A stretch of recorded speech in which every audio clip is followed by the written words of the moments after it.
महारानी मंदोदरी पिछले जन्म में मेंढक थीं।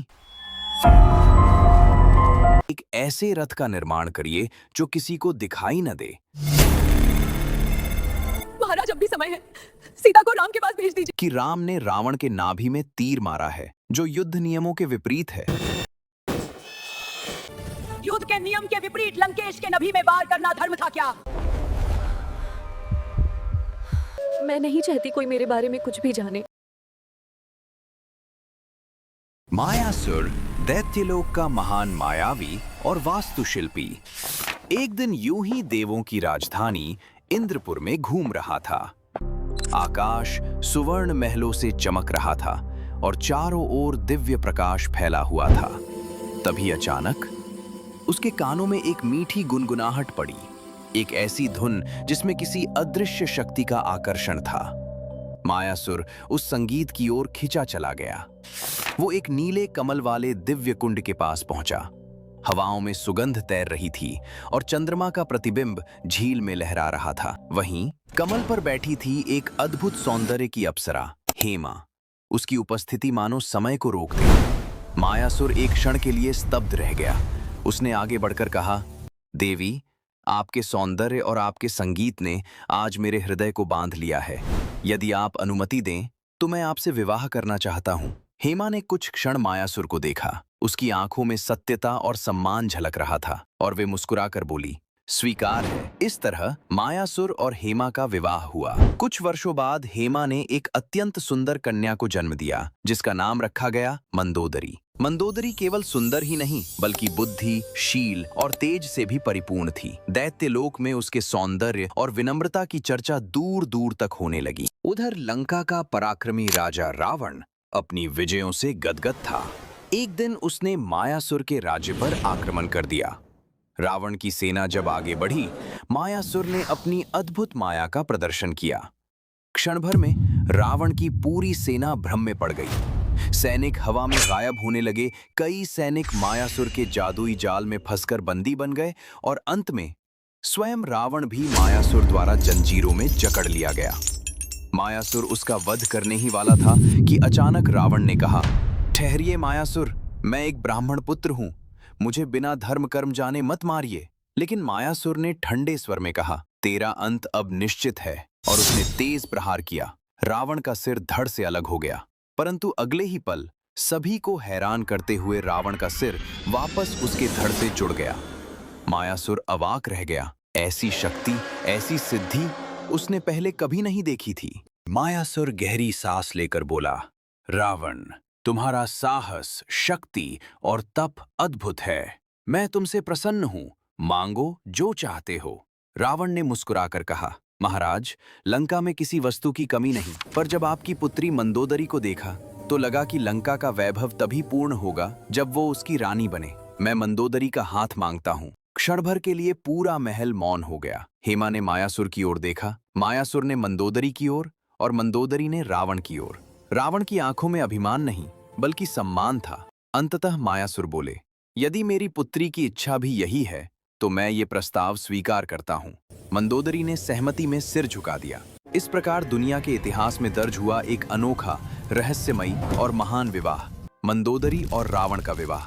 इस विवाह के साथ ही लंका का वैभव पूर्ण हुआ और मंदोदरी जगत की एक प्रतिष्ठित, धर्मनिष्ठ और पूजनीय रानी बन गई। लंका की धरती पर जब मंदोदरी ने कदम रखा तो पूरा राज्य जैसे खिल उठा। रानी के भव्य स्वागत में सोने की गलियां चमक उठीं। समय बीतता गया और मंदोदरी ने 3 वीर पुत्रों, इंद्रजीत, अतिकाय और अक्षय कुमार को जन्म दिया। लेकिन एक अजीब बात थी, जैसे जैसे समय गुजर रहा था, रावण का घमंड भी बढ़ता जा रहा था। मंदोदरी चाहे जितना समझाती, रावण अपनी शक्ति और विजय के अभिमान में डूबता ही जा रहा था।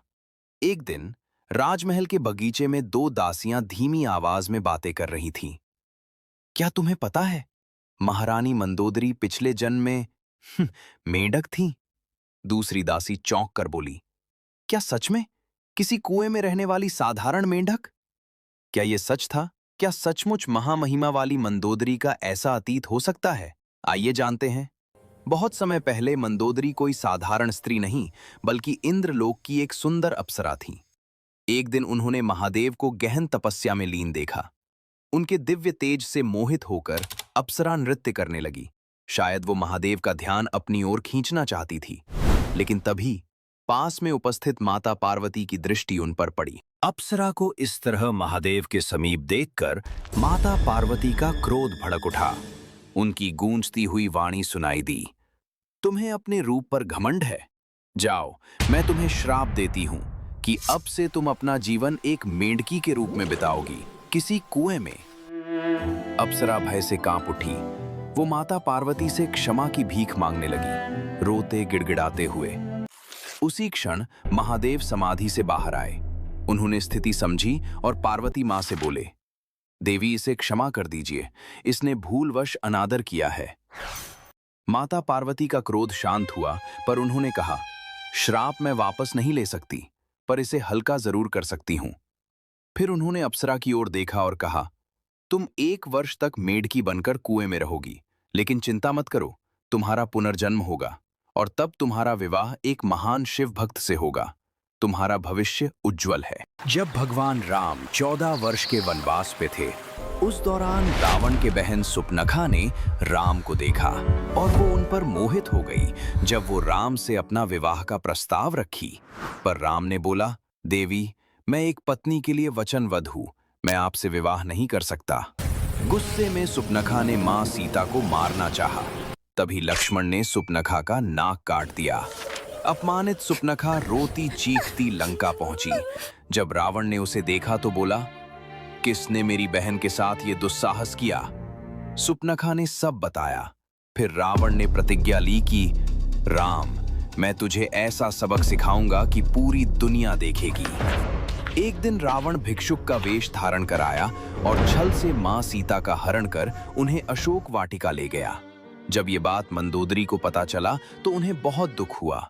मंदोदरी ने बार बार रावण को समझाया कि हे लंकेश, इस तरह पराई स्त्री को लाना लंका के लिए अशुभ हो सकता, पर रावण तो अहंकार में डूब चुका था। वो बोला, लंकेश, जो चाहता है वही धर्म है। जब मंदोदरी का बड़ा बेटा मेघनाद को पता चला कि उनके मां के भीतर मायासुर की दिव्य वास्तुकला का रक्त प्रभावित होता है, तो मेघनाद ने मां मंदोदरी से अजीब फरमाइश की, माताश्री, कृपया मेरे लिए एक ऐसे रथ का निर्माण करिए जो किसी को दिखाई न दे, लेकिन मैं सबको देख सकूं। फिर मंदोदरी ने अपने कलात्मक कौशल का उपयोग करके मेघनाद के लिए रथ का निर्माण किया। इस रथ के सहायता से मेघनाद ने इंद्र के पुत्र जैन का वध करके इंद्र को बंदी बना लिया था। जब हनुमान मां सीता के खोज में लंका आए, तो अशोक वाटिका में मंदोदरी का छोटा पुत्र अक्षय कुमार से युद्ध हुआ, जिसमें हनुमान ने अक्षय कुमार का वध कर दिया। जब ये बात मंदोदरी को पता चला तो वो विलाप करते हुए रावण के पास गईं और बोली, महाराज, आपके हठ के वजह से मैंने अपना पुत्र खो दिया। महाराज, अब भी समय है, सीता को राम के पास भेज दीजिए, इसमें ही लंका की भलाई है। गुस्से में रावण ने मंदोदरी को धक्का दे दिया और बोला, चाहे मेरी मृत्यु क्यों न हो जाए, अब रावण पीछे हटने वाला नहीं। कुछ दिनों बाद युद्ध में लक्ष्मण द्वारा इंद्रजीत का भी वध हो गया।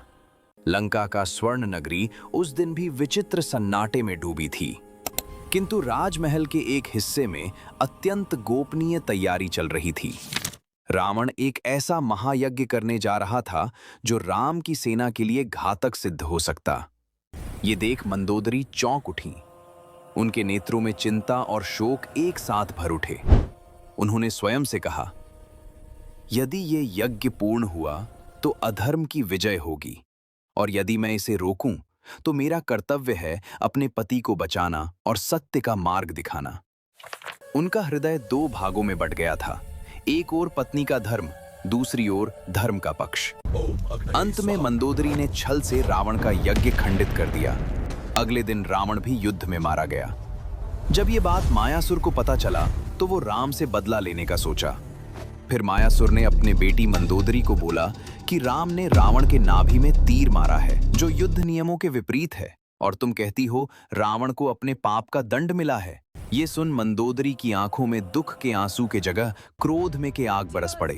मंदोदरी चीख उठी, अन्याय हुआ मेरे पति के साथ, अब राम को इसका फल भुगतना पड़ेगा। मायासुर के आंखों में चमक उभर उठी। उसने मंदोदरी के मन में क्रोध की अग्नि उठा दिया और मंदोदरी क्रोध में राम की ओर बढ़ी। ये देख हनुमान चिंतित हो उठे। फिर उन्होंने भगवान राम का तीर ले मंदोदरी के ऊपर चलाया। ये देख मंदोदरी का क्रोध और भड़क उठा, परंतु वो तीर अचानक मंदोदरी के चरणों के पास जा गिरा। मंदोदरी ये देख आश्चर्यचकित हो गई।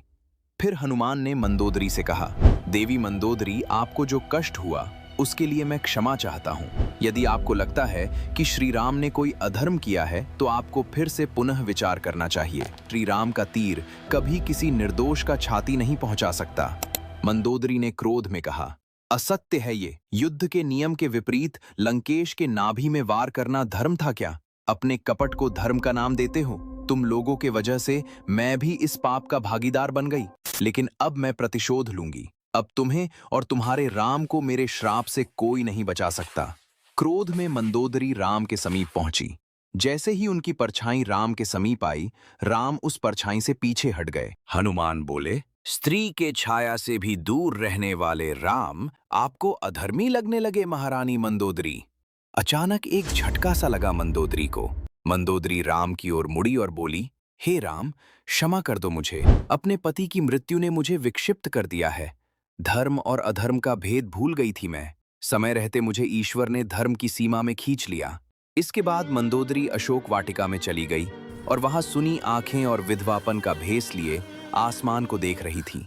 उन्हें विभीषण बुलाने आए। माता मंदोदरी, आपसे मिलने के लिए बहुत लोग इच्छुक हैं। मंदोदरी बोली, मुझे अब किसी से नहीं मिलना। मैं नहीं चाहती कोई मेरे बारे में कुछ भी जाने। मैं चाहती हूँ लोग मुझे भूल जाएं। इतिहास सबसे मेरा नाम भी याद न रखें, क्योंकि मैंने जो पाप किए हैं उसका कोई प्रायश्चित भी नहीं है। बस मेरे ऊपर एक अंतिम उपकार करना विभीषण। कभी किसी को मत बताना लंका को सोने की नगरी बनाने वाला कौन था। भविष्य में कोई मुझे याद न रखें। मैं ये चाहती हूँ कि ये लंका मैंने लंकेश को उपहार में दी थी, इसलिए मैं चाहती हूँ कि लंका की हर बात सिर्फ उनसे ही जुड़ी रहे। यहाँ का सब कुछ सिर्फ लंकेश का है। विभीषण की आंखों से आंसू निकल रहे थे। रोते हुए कदमों से वापस राजमहल की ओर चल गए। इसके साथ ही मंदोदरी का नाम इतिहास में बस रावण की पत्नी के नाम बनकर रह गया। यही है सती मंदोदरी की कहानी। हमें उम्मीद है कि आपको ये कहानी पसंद आई होगी।